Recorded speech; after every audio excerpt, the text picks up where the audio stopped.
TRP के लिए सब लोग कर रहे हो। हाँ रहे लोग, आप जवाब दीजिए। 1 मिनट, आप गोरखपुरिया भौजी को बदनाम करके टीआरपी लेना है तो ले लीजिए। हमको टीआरपी नहीं चाहिए। गोरखपुरिया भौजी एक महिला के लिए लड़ी है और उस महिला का मौत हो गया, इस सब का जिम्मेदार आप लोग भी हैं। हम टीआरपी के लिए नहीं आए हैं। तो जाइए, बहुत बोल रहे थे अभी तक आप, बहुत बोल रहे थे।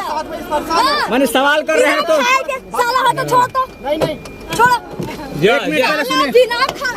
तुम्हारे बाप का नौकर है, काम कर रहे हैं। हमारी 3 बच्चे कल से भूखी हैं, हम भूखे हैं। तुम कैमरा कीजिए, कैमरा बंद कीजिए। चालू है।